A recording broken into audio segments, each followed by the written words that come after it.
ఎవరో ఈ వీడియోలో మాట్లాడేదంటే మనం చనిపోయింది కదండి అమ్మాయి గీతాంజలి. గీతాంజలి గారి భర్త గారు మాట్లాడుతున్నారు. ఒకసారి ఆయన ఏం మాట్లాడుతున్నాడు విందాం. సేమ్ నాకు ఇది చూస్తున్నప్పుడు అప్పుడు ఎలాగైతే వివేకానంద రెడ్డి గారి హత్య, ఆ తర్వాత ఆయన ఎవడో అవినాష్ రెడ్డి బయటకు వచ్చి చేసిన యాక్టింగ్, వెంటనే నా సాయంత్రానికే జగన్మోహన్ రెడ్డి వచ్చి అంతా చూసినట్టు ఇది చంద్రబాబు నాయుడు చంపేశాడు అనే స్టేట్మెంటు అన్నీ ఎలాగైతే జరిగాయి సేమ్ ఇక్కడ కూడా అలాగే జరుగుతున్నాయి.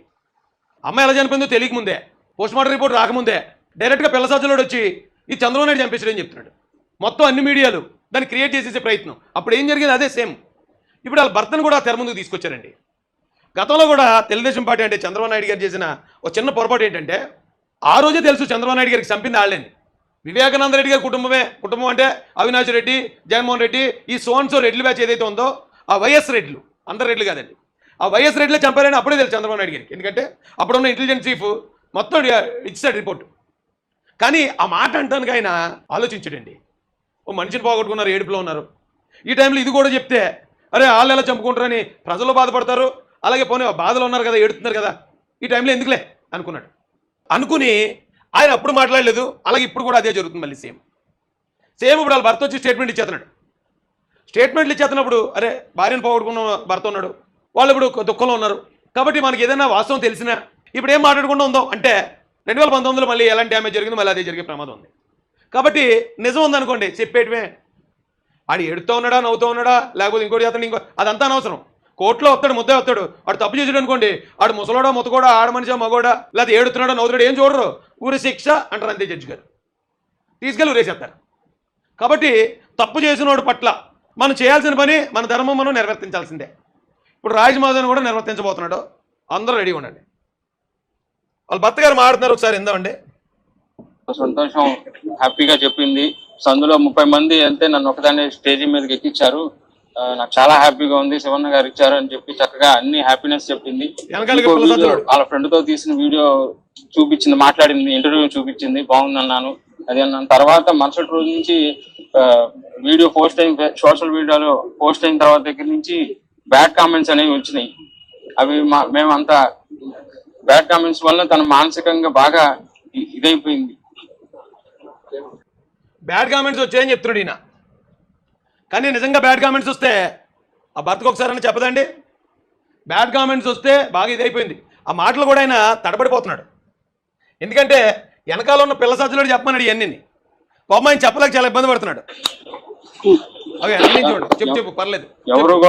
ఎవరు చెప్పించలేదు, ఎవరితోనూ చెప్పలేదు. అందరూ తన మనస్ఫూర్తిగా నిజంగా తన మనసులో మాకు ఆ పథకాలు అందినాయి, నిజంగా అందినాయి కాబట్టి మనస్ఫూర్తిగా చెప్పింది. తనకి జగన్ అన్న అంటే గౌరవం, శివన్ అన్న గౌరవం, అందరూ గౌరవం. ఏ పార్టీ మాకు, మేము ఆ పార్టీ మనుషులం కాదు, మాకు ఇంత హెల్ప్ చేశారు. అయినా వాళ్ళ గురించి స్వతంత్రంగా చెప్పింది. చెప్పినందుకు ఈ ట్రోల్ ఇలా చూసింది. నాకు కూడా చెప్పుకోలేనంత మెసేజ్లు చదివింది. నేను అప్పటికి 2 చూశాను. 2 చూస్తేనే నాకు మనసుకు బాధ వేసింది. కానీ ఎన్నో 100 మెసేజ్లు వచ్చినాయి అని చెప్పి అన్నారు. నేను అవి కూడా చూడలేకపోయాను. నేను ఇలాంటి పరిస్థితి ఇంకెవరికి రాకూడదు. ప్రతి ఒక్క కామెంట్ పెట్టిన వాళ్ళు ప్రతి ఒక్కరికి శిక్ష. ఏమండి, ఇక మా సైబర్ టవర్ మొక్క మా అక్క కూడా వచ్చేసింది. అంటే క్రియేట్ చేద్దామని చాలా గట్టిగా ట్రై చేశారు. సేమ్ వివేకానంద రెడ్డి గారి మర్డర్ టైప్లోనే యాజ్ ఇట్ ఈజ్ క్రియేట్ చేద్దామని ట్రై చేశారు, కానీ ఫెయిల్ అయ్యారండి పాపం. ఎందుకంటే ఒకే స్టోరీ 2 సార్లు తీయకూడదు. ఇప్పుడు కేజీఎఫ్ సినిమా వస్తుంది, మళ్ళీ అదే స్టోరీతో హీరోని మధ్య హిట్ అవుతుందా? అవుతుంది కదా. కొత్త స్టోరీ ఏమైనా ట్రై చేసి ఉండాల్సింది, కానీ సేమ్ స్టోరీ తీస్తారండి. అయితే మరి దీని వెనకాల వాస్తవాలు ఒకసారి అవి చూద్దామండి. ఎవరు పెట్టారు? చైతన్య కోరపాటి. మనల్ని ఆలోచింపజేసేదిగా ఉందండి పోస్ట్ ఇది. ఈయన పెట్టిన ఈ పోస్ట్ చదివితే చాలా విషయాలు బోధపడతాయండి మనకి. ఏమన్నాడు ఒకసారి చూడండి. తెలంగాణ గీతాంజలి కేసులో విస్తుపోయే నిజాలు. ఎక్కువగా సోషల్ మీడియాలో గడపడం వల్ల గీతాంజలిని పలుమార్లు మందలించిన భర్త బాలుచంద్ర. నిన్న వాళ్ళ అత్తగారి వీడియో నేను ప్లే చేశాను. దానిలో వాళ్ళ అత్తగారు కూడా అన్నదన్నమాట, అస్తమాటు ఫోన్తో ఉంటుంది ఏంటని, ఏంటి చిన్నపిల్లలకి ఎందుతున్నావు అని మేము మందలించాము అంది. అంతే. ఓకే, మందలించిన బాలుచంద్ర ఆత్మహత్య ప్రయత్నం చేసిన రోజు కూడా అదే విషయం మీద గొడవ. ఆ రోజు భాష్యం స్కూల్లో టీచర్ ఇంటర్వ్యూ ఉండటం, తన పిల్లలను స్కూల్ కోసం రెడీ చేయడం మీద మొదలైన చిన్న గొడవ పెద్ద గొడవగా మారి గీతాంజలి కోపంతో ఇంట్లో నుంచి బయటకు వెళ్ళినట్టు తెలుస్తుంది. రైల్వే స్టేషన్ చేరుకుని భర్తకు ఫోన్ చేసి నేను చచ్చిపోతున్నాను, నువ్వు హ్యాపీగా ఉండు అని చెప్పి ఫోన్ కట్ చేసిన గీతాంజలి. చివరి ఫోన్ కాల్ భర్త బాలుచంద్రకే. ఇది నిజమా కాదా పోలీసులు ఎంక్వైరీ చేసి బయట పెట్టాలా? చివరి ఫోన్ కాల్ భర్తకే చేసినప్పుడు ఒకవేళ నిజంగా భర్తకు ఫోన్ చేసి నేను ట్రోలింగ్ వల్లే చచ్చిపోతున్నానండి అని కనుక చెప్పి అమ్మాయి చనిపోయింది అనుకోండి, అమ్మాయి ట్రైన్లో అంటే యాక్సిడెంట్ సంథింగ్ ట్రైన్లో పడిపోవడం ఏదో చేసింది అనుకోండి, భర్త ఎప్పుడు ఇవ్వాలి కంప్లైంట్? సంఘటన 7వ తారీఖు 11 గంటలు జరిగింది. మరి వెంటనే కంప్లైంట్ ఇవ్వాలి కదా సారు. వాళ్ళ భర్త గారు వెళ్ళి ఏమంటే ఇదిగో మావిని ఇలాగ అన్నారట, నాకు ఫోన్ చేసి చెప్పింది, ఇదిగో ఆత్మహత్య ప్రయత్నం చేసింది అని అప్పుడే కంప్లైంట్ ఇవ్వాలి కదా. ఒకవేళ ఈ నెల కంప్లైంట్ ఇవ్వలేదు, పోనీ ఓకే, ఎందుకు ఇవ్వలేదో పక్కన పెడదాం. కనీసం రైల్వే పోలీసులు వాళ్ళన్న కేసు నమోదు చేసి ఉండాలి కదా. అసలు రైల్వే స్టేషన్లో సీసీ కెమెరాలు ఉంటాయి కదా, అసలు ఆ సీసీ కెమెరా ఆ ఫుటేజ్ ఎందుకు బయటకు తీసుకురాలేదు? నేను మొన్న చెప్పాను లైవ్లో, పిల్ల సజ్జలు గడి వెళ్ళింది సాక్ష్యాలు తారుమారు చేయడానికి. సాక్ష్యాలు అప్పుడు అవినాష్ రెడ్డి కూడా వెళ్ళి రక్తం కడిగేసి డెడ్ బాడీ కుట్లేయించేసి ఎలాగైతే మేకప్ చేశాడో పిల్ల సజ్జలు గడి కూడా అలాగే వెళ్ళి అమ్మాయి ఆ ఫోన్ దగ్గర పెట్టించుకుని ఆ ఫోన్ కాల్ నుంచి బయట రాకుండా చూసి అమ్మాయి ఎవరితో ఇంకొక ఇద్దరు ఎవరో ఉన్నారట పక్కన, వాళ్ళ వివరాలు బయట రాకుండా చేసి ఆ సీసీ ఫుటేజ్ ఏదైతే ఉందో పోలీసులను పంపించి ఆ సీసీ ఫుటేజ్ దాచేసి ఏట్రా ఏమనుకున్నారు మీరు ఏపీ ప్రజలనే? ఎన్నిసార్లు ఏర్పాట్లు చేస్తారా మీరు? ఆ భర్త మందలించాడు అన్నదాన్ని కూడా నేనేమి అది పెద్ద తప్పు అంటలే, ఎవడన్నా అంటాడు ఆ మాట. అన్నంత మాత్రాన ఆ పిల్లలు మరి సూసైడ్ చేసుకుందా, లేదా ఆ పిల్లని తీసుకెళ్ళి ఇంకొక ఇద్దరు ఎవరో ఆ ఇద్దరు ఎవరైతే పక్కన ఉన్నారో అయినా రైల్వే స్టేషన్ సీసీ ఫుటేజ్ ఇప్పుడు బయట రావడం ఏంటండి? కేసేమో 174 నమోదు చేయడం, అదేమో హత్య చేశారు, ట్రోలింగ్ వల్ల చనిపోయింది వాళ్ళ భర్త కూడా చెప్పింది నాకు. అర్థమైందండి? ఒక్కసారి ఆ కాలేజ్ తీసి ఏం జరిగిందో వెరిఫై చేస్తే ఆ అమ్మాయి చావుకి అయితే గీతే కారణం ఆ మందలించడం అవుతుంది. ఇంట్లో మందలించినంత మాత్రం వెళ్ళిపోయి ఆత్మహత్య చేసుకుంటే అది ఆ ఇంట్లో వాళ్ళ మీద 304 కేసు పెట్టేయడం అనుకో, లేకపోతే 304 సెక్షన్ లోపల వచ్చినాకో అవదేమో అనుకుంటాను నేనైతే. అర్థమైందండి? తెనాలి రైల్వే స్టేషన్ 4వ ప్లాట్ఫామ్ మీద బయలుదేరుతున్న రైలుకు దగ్గరగా జరగడంతో ప్రమాదం.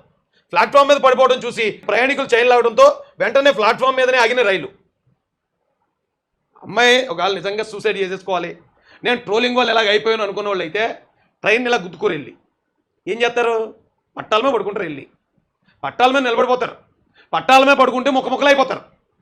ఈ అమ్మాయి జస్ట్ వాళ్ళ భర్తని లేదా ఇంట్లో ఎవరైతే మందలించారో వాళ్ళు బెదిరిద్దాం అనుకున్నది అనుకుంటున్నాను నేను. లేదా ఈ వైసీపీ పిల్ల సజ్జలు గడి బ్యాచ్ తోసేసన్నా పెట్టేసి ఉండాలి. జస్ట్ తగిలిందంటే అంతే, చైన్ లాగానే ట్రైన్ ఆగిపోయింది. ట్రైన్ ఆగిపోయినా అమ్మాయిని పట్టుకున్నారు, ఓకే దెబ్బలు తగిలి ఇమీడియట్గా హాస్పిటల్కి తీసుకెళ్ళారు. ట్రైన్ మీద తగిలినప్పుడు బయట పెట్టలేదు, అమ్మాయిని తెనాలి హాస్పిటల్లో జాయిన్ చేసినప్పుడు ఎవరికి చెప్పలేదు, అక్కడి నుంచి గుంటూరు హాస్పిటల్ తీసుకెళ్ళినప్పుడు ఉష్కప్ చెప్పు, 4 రోజులు 5 రోజులు అమ్మాయి అన్కాన్షియస్లో ఉన్నప్పుడు ఎవరికి తెలీదు.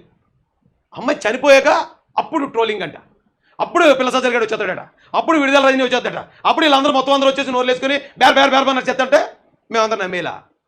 ఏం బతుకండి ఇది? 4వ నెంబర్ ప్లాట్ఫామ్ మీద ఉన్న CCTVలో రికార్డు మొత్తం అయినట్టు అది పోలీసులు స్వాధీనం చేసుకున్నట్టు తెలుస్తుంది. మరి ఎందుకు బయటపెట్టలేదు? అది చిన్న ఆధారం ఉంటే బయటపెడతారు కదా.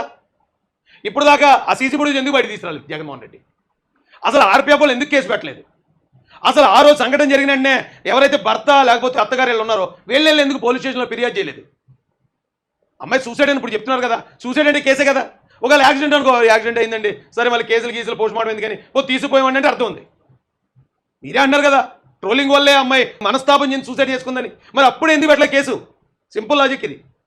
కేసు ఉష్పాటాక్ అయిపోద్ది అంతే, కారణం ఎవరో బయటకు వచ్చేస్తారు అంతే. లాస్ట్ కాల్ ఎవరికి వెళ్ళేందుకు కాలేజ్ తిస్తే మొత్తం దొంగలందరూ బయటకు వచ్చేస్తారు. ఎవరి దగ్గర చేస్తారా ఇంకా డ్రామాలో? మిగతా ప్రయాణాలతో పాటు రైలు ఎక్కుతుంటే జరిగిన ప్రమాదమా, లేక కావాలని కదులుతున్న రైలు దగ్గరికి ఆమెనే జరిగిందా అనేది CCTV ఫుటేజ్ విడుదల చేస్తే తప్ప తెలిసే అవకాశం లేదు. కానీ ఆ ఫుటేజ్ను ఉద్దేశపూర్వకంగా గోప్యంగా ఉంచుతున్నారు ప్రభుత్వం. 5 రోజులు హాస్పిటల్లో ఉన్నా కూడా పోలీస్ కంప్లైంట్ ఇవ్వని భర్త తన పేరు బయటకు వచ్చే అవకాశం ఉండటంతో అది రైలు ప్రమాదం అని చెప్పి కేసుని క్లోజ్ చేసుకునే ప్రయత్నం. ఆ విధంగానే డెత్ సర్టిఫికేట్లో కూడా నమోదు. ఏంటి మరి ఇది? కేసు ఆయన మీద ఎక్కడైతే వెళ్ళిపోతుందని భయపడ్డాడని రాయారు అక్కడ, అందుకే కంప్లైంట్ కూడా ఇవ్వలేదట. అవును, ఇవన్నీ నిజాలాగా అనిపిస్తున్నాయి కదా. చిన్న యాక్సిడెంట్ జరిగితేనే అన్ని కంప్లైంట్ ఇస్తామండి, ఇన్సూరెన్స్ కోసమో లేకపోతే యాక్సిడెంట్ జరిగింది పోస్ట్ మార్టం జరగాలి లేకపోతే డెత్ సర్టిఫికేట్ రావాలి, ఎన్ని జరగాలంటే ఇమీడియట్గా కంప్లైంట్ ఇస్తాం కదా. 7వ తారీఖు నుంచి 11వ తారీఖుకి 7, 8, 9, 10, 11 5 రోజులు కంప్లైంట్ ఇవ్వకుండా ఉంటారా? ఇది అర్థం అవట్లేదండి. ఇదంతా పక్క ప్లాన్డ్గా తెలుగుదేశం పార్టీకి నెట్టేయాలని ఎవరైతే అరెస్ట్ చేస్తారట